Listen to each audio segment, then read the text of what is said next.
আমার ছেলেমেয়েরা প্রায় ওদের বন্ধুদের সাথে বাইরের রেস্টুরেন্টে গিয়ে চাইনিজ স্টাইলের এই বিফ আইটেমটা খায়। এটা ওদের ভীষণ প্রিয়, তাই বাসায় এসে আমাকে বলে মাম্মি এটা একদিন বানিয়ে দাও। তাই আমি ওদের জন্য প্রায় এই রেসিপিটা তৈরি করি। বিশেষ করে যেদিন ফ্রাইড রাইস করি সেদিন এই ঝাল ঝাল চাইনিজ স্টাইলের বিফটা থাকেই। ফ্রাইড রাইসের সাথে এর কম্বিনেশনটা অনেক ভালো আসে।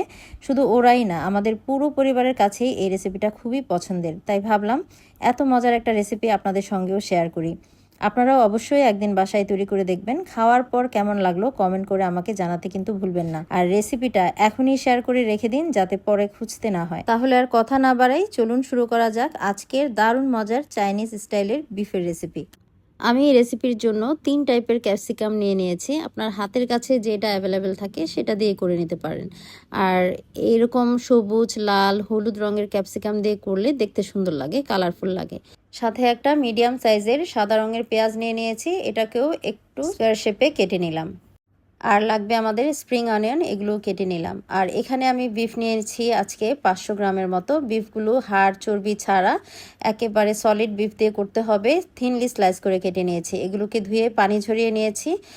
বিফ ম্যারিনেটের জন্য এখানে দিয়ে দিলাম 1 চা চামচ রসুন পেস্ট, 1 চা চামচ দিয়েছি গোলমরিচের গুঁড়া, সাদা বা কালো যে কোনো একটা দিলেই চলবে। 1/4 চা চামচের মতো দিয়েছি বেকিং সোডা। এটা কিন্তু বেকিং সোডা, বেকিং পাউডার না। আর খুবই সামান্য পরিমাণে দিয়েছি সেসমি অয়েল, একেবারে 2-3 ফোঁটার মতো দিয়েছি, কারণ সেসমি অয়েলের ফ্লেভারটা আমার কাছে খুব একটা ভালো লাগে না, তাই আমি এখানে কম দিয়েছি। প্রায় 4 টেবিল চামচের মতো পানি দিয়ে বিফগুলোকে বেশ ভালোভাবে মাখিয়ে নিয়েছি। এখন অ্যাড করে দিচ্ছি কর্নফ্লাওয়ার। এখানে আমি ভরে ভরে 3 টেবিল চামচের মতো কর্নফ্লাওয়ার দিয়েছি। এবার বিফটাকে বেশ ভালোভাবে মাখিয়ে নিব সবকিছু একসাথে। মাখানো হয়ে গেলে পরে বিফগুলোকে মোটামুটি আধা ঘন্টার জন্য আমি রেস্ট হতে দিব। প্রায় আধা ঘন্টা পর আমি চুলায় কড়াইতে তেল দিয়ে দিচ্ছি। আজকে বিফগুলোকে আমি ফ্রাই করে নেব। আর ফ্রাইয়ের জন্য খুব একটা তেলের প্রয়োজন হবে না।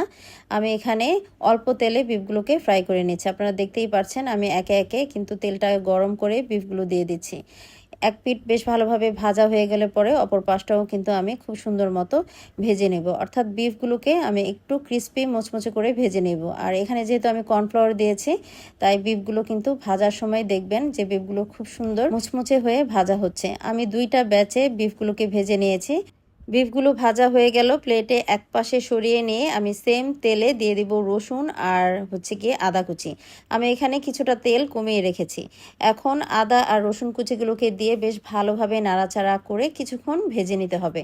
আবার ভেজে নেওয়ার সময় দেখবেন যে এগুলো পুড়ে যেন না যায়। তো এখন এর মধ্যে দিয়ে দিলাম পেঁয়াজ আর ক্যাপসিকামগুলো। এখন বেশ ভালোভাবে নাড়াচাড়া করে, হাই হিটে নাড়াচাড়া করতে হবে কিন্তু, নাড়াচাড়া করে আমি ভেজে নিয়ে এর মধ্যে দিয়ে দিলাম ওয়েস্টার সস 2 টেবিল চামচের মতো। আর টমেটো সস দিয়েছি এখানে 3 থেকে 4 টেবিল চামচের মতো। এখন এরপরে এর মধ্যে দিয়ে দিচ্ছি সয়া সস 2 টেবিল চামচের মতো। আর এগুলো হচ্ছে সাদা সিরকা, এখানে আমি প্রায় 3 টেবিল চামচের মতো সিরকা দিয়েছি। সিরকাটা এখানে একটু বেশি লাগছে। খুবই সামান্য পরিমাণ দিয়েছি বারবিকিউ সস। আর দিয়ে দিলাম 1 টেবিল চামচের মতো চিনি। আর 1 টেবিল চামচের মতো দিয়েছি আমি চিলি ফ্লেক্স। আজকে আমি একটু ঝাল ঝাল করে বানিয়েছি, চিলি ফ্লেক্সের পরিমাণটা একটু বেশি দিয়েছিলাম। আর দিয়ে দিলাম ভেজে রাখা ফ্রাইড বিফগুলো। এবার বেশ ভালোভাবে নাড়াচাড়া করে আমি সব কিছু একসাথে বেশ ভালোভাবে মিশিয়ে দিচ্ছি। এই সসটা যে এত মজার হয় বিশ্বাস করেন, এটা বাসায় তৈরি না করলে আপনারা টের পাবেন না যে এটা খেতে এত মজার হয়। এখানে সব সসের কম্বিনেশনটা খুবই ভালো আসে, খুবই একটা বারবিকিউ সুন্দর একটা ফ্লেভার আসে। আর এই জন্যই বাচ্চারা খেতে এত পছন্দ করে।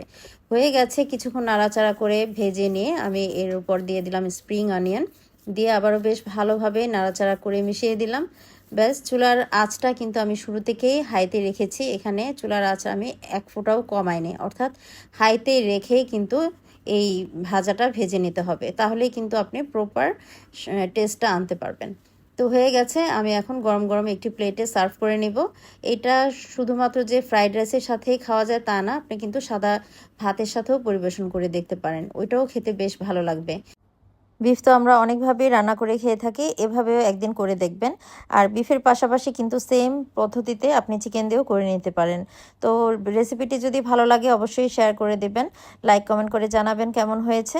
পরবর্তী রেসিপিতে আবার দেখা হবে। সবাই খুব ভালো থাকবেন। আল্লাহ হাফেজ।